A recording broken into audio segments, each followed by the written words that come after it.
Halo semuanya, apa kabar? Selamat datang di cerita sebelum tidur. Hari ini aku akan menceritakan novel yang berjudul Rumah untuk Ali yang ditulis oleh Len Liu. Samuel melempar ponselnya ke kasur setelah membalas pesan di grup. Tubuhnya berguling ke kanan, menatap foto dirinya bersama Bunda Gian saat dia kecil.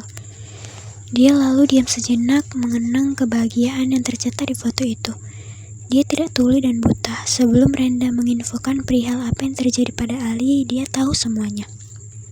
Tadi dia ada di ruang keluarga yang tak jauh dari ruang kerja ayahnya, mendengarkan runtutan makian yang dilayangkan Abimanyu pada sang adik.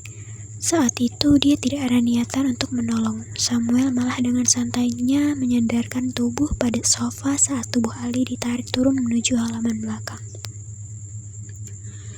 Tempat di mana gudang rumahnya berada. Namun, kini ada sisi lain dalam hatinya tergerak. Bukan atas rasa kasihan, tapi dia hanya tidak ingin adiknya itu benar-benar mati dan menyusahkan keluarganya. Selain itu, jujur saja Samuel masih belum bisa melupakan capcay buatan Ali yang sangat mirip dengan rasa masakan Bunda. Walau dia mati-matian menyangkal itu, karenanya dengan berat hati dia bangkit dari posisinya, kemudian menuju lantai 1. Suasana rumah begitu hening, ayahnya mungkin sudah menyibukkan diri dengan pekerjaan di ruang kerja. Sementara ketiga saudara cowoknya tidak berada di rumah. Cowok berperawakan tinggi tersebut lantas memutar kunci yang masih menyangkut di pintu gudang. Ketika pintu dibuka, suasana gelap dan pengap menyambutnya. Setelah cahaya mulai menerangi ruangan itu, barulah Samuel bisa melihat Ali duduk di pojok gudang dengan wajah pucat dan matanya yang sayu. Namun herannya tidak ada respon dari Ali. Adiknya itu masih menatap kosong ke arah barang-barang usang di seberangnya. Samuel mendengus kasar. Dalam hati dia terus meyakinkan diri kalau alasan menolong bukan karena rasa kasihan, melainkan demi kebaikan bersama. Berhenti bikin masalah, Li. Rumah pengap banget rasanya setiap harus dengar orang-orang marah karena lo. Ujar Samuel ketus. Kata-kata itu membuyarkan lamunan Ali. Cewek itu mengangkat pandangan, menatap Samuel sejenak. Keduanya saling bertatapan tanpa sepatah kata pun terucap. Samuel lagi-lagi mendengus, lalu mengisyaratkan adiknya untuk keluar dari ruangan ini. Lo tahu, Li, kepergian Bunda benar-benar mengubah semua orang di rumah ini. Ayah jadi gila kerja, kakak-kakak jarang di rumah dan semakin tertutup. Rumah juga nggak lagi sangat dulu, Li. Lo tahu dengan pasti Ali memotong ucapan Samuel dengan suara lirih. Ali nggak akan membela diri, tapi boleh nggak marahnya jangan hari ini. Ali capek banget Setetes air matanya tahu-tahu jatuh tanpa terkendali. Segera saja dia sudah sesenggukan. Maaf, Ali minta maaf buat semuanya. Maaf. Lagi dan lagi yang bisa Ali lakukan hanyalah meminta maaf, seolah di rumah ini tak ada yang boleh dia ucapkan selain maaf. Mungkin hingga saatnya dia menyusul Bunda nanti. Selamat datang di Bali. Begitulah bunyi tulisan yang menyambut kedatangan Ali di bandara. Cewek itu menatap tulisan tersebut dengan perasaan berdebar yang tidak dia pahami. Yang pasti perasaannya campur aduk antara senang sekaligus takut. Hari ini keluarganya tiba di Bali pukul 11 siang. Perjalanan ini rutin dilakukan setiap tahun untuk merayakan pergantian usia omanya, ibu kandung sang ayah, sekaligus melakukan pertemuan keluarga besar Joraksa. Setiap Bunda Gian meninggal, dia otomatis tidak pernah diajak lagi. Namun kali ini Abimanyu malah sengaja mengajaknya. Katanya sih karena ada permintaan dari Oma. Karena itulah Ali jadi sangat bersemangat. Ali menatap hiruk-pikuk Bandara 1 Gusti Ngurah Rai yang terlihat sibuk dengan penuh sukacita. Tas-tas beroda melintas dengan cepat di sekelilingnya, terdengar percakapan ramai hingga suara tawa yang meriang. Sementara di layar informasi, waktu kedatangan dan keberangkatan terus berubah. Sungguh pemandangan ini sudah lama sekali tidak dia lihat, sampai-sampai dia lupa kalau suasana bandara bisa semenarik ini. "Buruan!" teriakan Samuel membuyarkan lamunan Ali. Cewek itu kemudian menarik 2 koper dan 1 tas besar yang harus dibawa. Tentu semua itu bukan miliknya. Tadi Rendra dan Samuel dengan teganya memerintah Ali untuk membawa koper dan tas ransel milik keduanya. Dengan penuh perjuangan, Ali mempercepat langkah untuk menyusul kakak-kakaknya. Saat berhasil mengejar ketinggalan, dia mendapat tatapan tajam dari Sadipta. "Awas aja lo nyusahin di sana." Ucap Sadipta penuh peringatan. Setelah menempuh perjalanan lebih dari 50 menit, kendaraan yang membawa Ali, ayah dan keempat kakak-kakaknya tiba di sebuah villa yang terletak di daerah Uluwatu. Ali menjadi orang yang turun paling akhir dari mobil. Matanya menatap bangunan megah dengan sentuhan modern di depannya. Dia lalu membalikkan badan menatap langsung laut luas yang membentang di seberang villa. Senyuman Ali mengembang. Angin sepoi-sepoi dari perpohonan sekitar villa membuat dress selutut berwarna putih dengan corak bunga yang dia kenakan jadi bergerak-gerak. Ali langsung mengeratkan kardigan biru yang dia kenakan karena anginnya yang mengantarkan aroma khas laut pada indera penciumannya ternyata cukup dingin. Tempat ini selalu membuat Ali terpukau setiap tahun, setidaknya hingga 5 tahun lebih yang lalu. Seraya menarik koper berwarna biru, Ali pun memasuki villa dengan langkah riang. Semula dia berharap bisa ketemu lagi dengan saudara-saudara sepupunya yang sudah lama tidak dia temui. Suasana hatinya berubah drastis saat dia melihat suasana dingin menyambutnya di ruang keluarga. Saat itulah dia baru teringat akan sesuatu.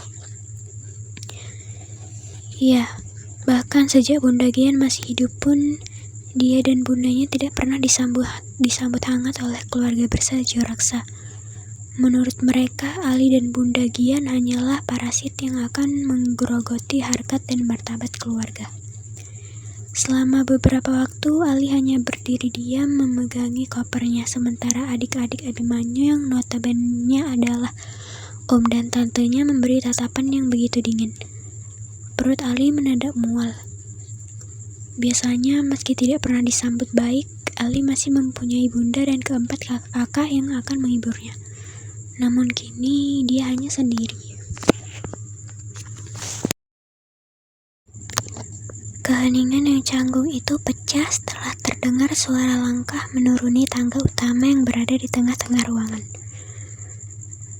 Seorang perempuan yang rambutnya telah memutih semua melangkah dengan hati-hati. Sementara Abimanyu mendampingi di sebelahnya. Walau wajah perempuan tua itu dipenuhi guratan yang ditinggalkan oleh jejak waktu, tapi aura anggun yang penuh wibawa terpancar dari dirinya. Kehadirannya membuat semua yang berada di ruang kerja seketika mengalihkan atensi pada perempuan itu. "Oma!" Samuel memecah keheningan dan dengan langsung menghampiri perempuan tua itu yang tak lain adalah omanya.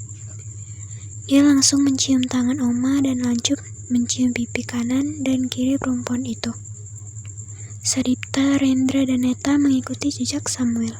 Mereka semua mencium tangan Oma lalu bergantian memeluk sang nenek.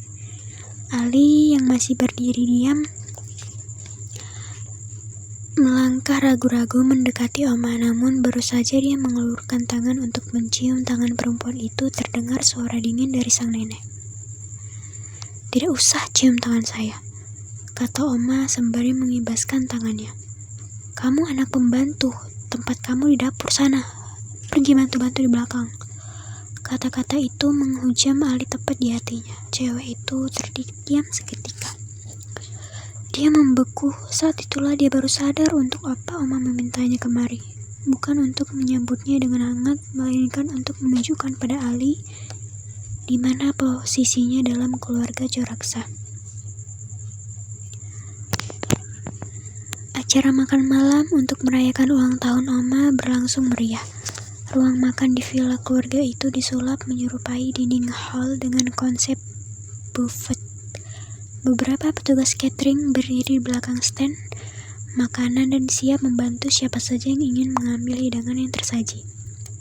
Terdapat lebih dari 10 stol makanan yang berdiri dari aneka hidangan fusion berkonsep Eats Meets Wish.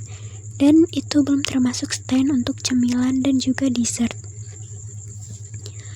Ali mengamati suasana dining hall itu dengan rasa iri. Saat ini dia ingin sekali bergabung bersama keluarga besarnya, menikmati aneka hidangan mewah yang terlihat lezat, dan berbagai canda tawa dengan kakak-kakaknya. Namun, apa daya, walau acara malam ini menggunakan jasa catering profesional, Ali malah diminta untuk bantu-bantu di dapur. Anak pembantu seharusnya berada di dapur, begitu kata Oma tadi. Karena tidak ingin disebut membuat masalah dan merusak suasana, Ali terpaksa menurut walau hatinya sangat sakit. Dia pun ikut mondar-mandir, mengisi stand-stand makanan yang sudah mulai kosong, mengambil piring-piring kotor dari meja dan membawanya ke dapur, hingga mengepel makanan dan minuman yang tumpah gara-gara ulah beberapa anak kecil yang sebetulnya adalah sepupu dan sepupu jauhnya. Semula Ali tidak masalah dengan itu. Yang terpenting adalah dia bisa berada di dekat dengan keluarganya dan menghabiskan waktu bersama mereka. Namun ternyata segalanya tidak berjalan sesederhana itu. Saya minta perhatiannya. Beberapa waktu setelah acara dimulai, Oma membenturkan garpu dan gelas di tangannya hingga menciptakan bunyi dentingan kecil. Aksinya itu membuat seluruh perhatian di meja makan tertuju padanya, termasuk Ali yang tengah mengambil piring kotor di meja. Setelah merasa kalau telah menjadi pusat perhatian, Oma pun berdeham anggun. Saya ucapkan terima kasih pada anak dan cucu saya serta sanak dan kerabat yang bersedia berkumpul untuk merayakan ulang tahun saya malam ini, kata Oma dengan tenang. Terima kasih untuk semua hadiah juga baik yang telah kalian kirimkan untuk saya. Semoga Tuhan membalas dengan kebaikan yang tidak kalah hebatnya. Dengungan suara yang mengamini kata-kata Oma pun terdengar memenuhi ruangan makan ini. Pada momen istimewa ini saya ingin mengumumkan beberapa berita baik.